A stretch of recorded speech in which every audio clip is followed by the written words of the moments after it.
Tila pinagsasabong sa social media ang dalawang super bantamweight contenders. Ang pambato nating si Carl James Martin at ang bad boy ng Namibia, Philippos Ngitumba. What will happen kung sakaling magtuos ang dalawa? Kanino kaya pupusta ang majority ng mga mananaya? Yan ang ating pag-uusapan, pero bago yan, isang 1-2 combination muna sa like and subscribe button para lagi kang updated sa mga kaabang-abang na bakbakan. Kailangan po, eventually, kailangan they have to roll the dice.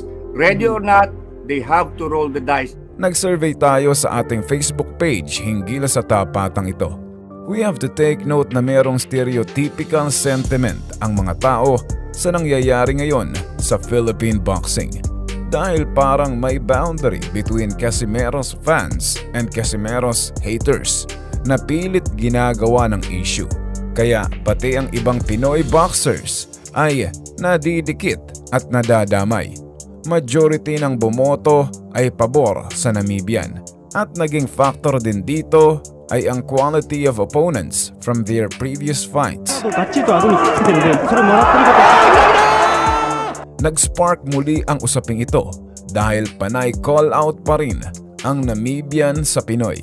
May halong pambabastos na at pinangangalandakang easy work lang si Wonderboy.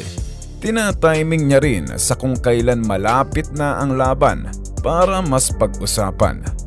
Cloud chasing lang ba o sadyang gusto niyang i-reclaim ang imaheng nadungisan pagkatapos pabagsakin ni John Real Casimero?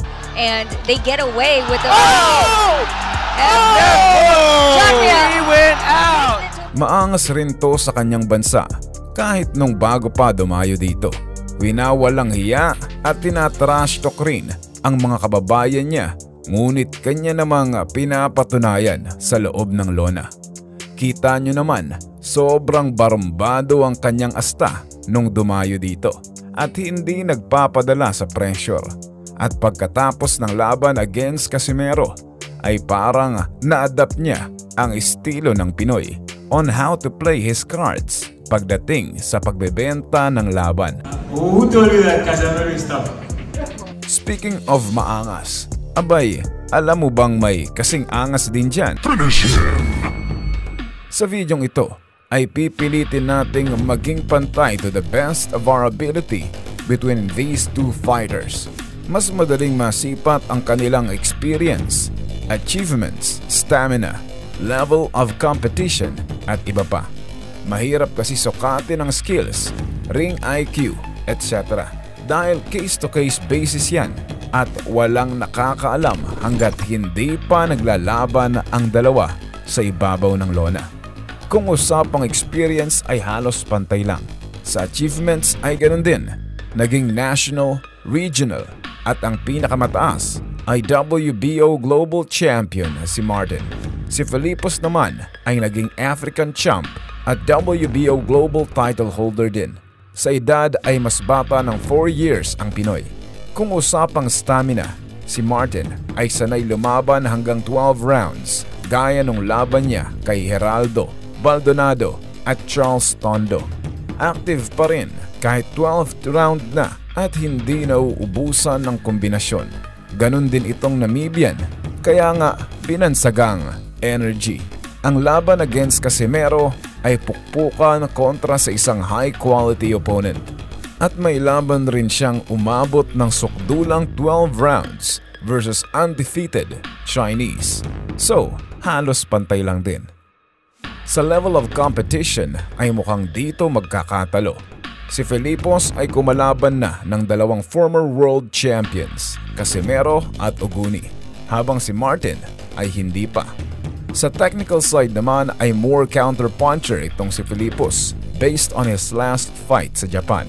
Si Martin naman ay he can be an aggressor and he can also play as a counter-puncher. Pero nang mag-overcommit si Martin ay nasa pool siya ng isang solid na counter.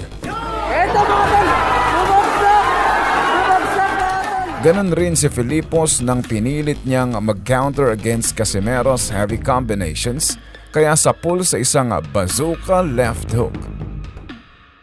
Although maganda ang winning streak ni Martin, ngunit his last 5 fights ay panay tune-up.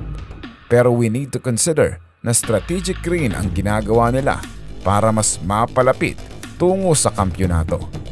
Parang si Mark Magsayo lang din. Dadating yung time maliban sa tune-up na puro elite fighters na ang itinatapat. Malinis ang record ni Martin at may mataas na knockout ratio. Solid rin ang record ni Filipos. May 2 talo man, ngunit battle-tested na ito. Kasalukuyang number 2 sa WBO ang Pinoy at number 7 sa IBF. Number 9 naman sa WBO ang Namibian habang number 13 sa WBC. Yung WBO Global Super Bantamweight title kasi na nakuha sa kanya ni Casimero ay kalaunan napunta kay Martin. Simula noon ay dinidikit na ang pangalan ng dalawa at pinagsasabong sa social media. Walang imikang kampo ni Wonderboy pero kung iisipin, abay, mukhang magandang laban din naman talaga.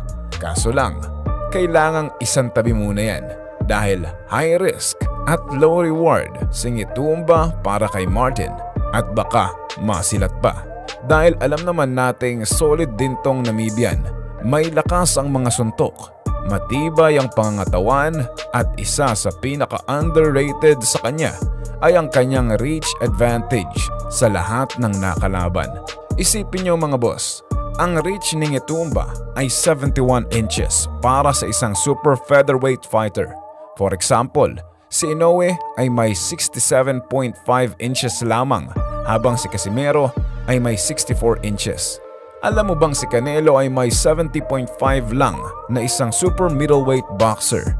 Ganun ka-overpower ang haba ng kamay ni Ngetumba. Kaya laging napupuruhan si Casimero at aminadong nahirapan dahil sa haba ng kamay nito. Samahan pa ng kanyang killer instinct, kaya delikado talaga to maging gatekeeper. Alam yan ng team niya, kaya sumusugal silang libutin ang buong mundo kontra sa kahit sinong contender ng division. Ngunit may ibang boksingero na lalong ginaganahan kapag minamaliit ang kanyang kakayahan. Hindi rin basta-basta ang kalidad ng ating pambato at hindi rin talaga dapat maliitin.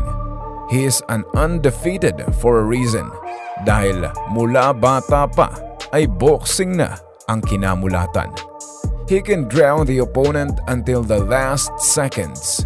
Ganon katindi ang stamina nito sapagkat sanay tumakbo sa bulubundukin ng Cordillera.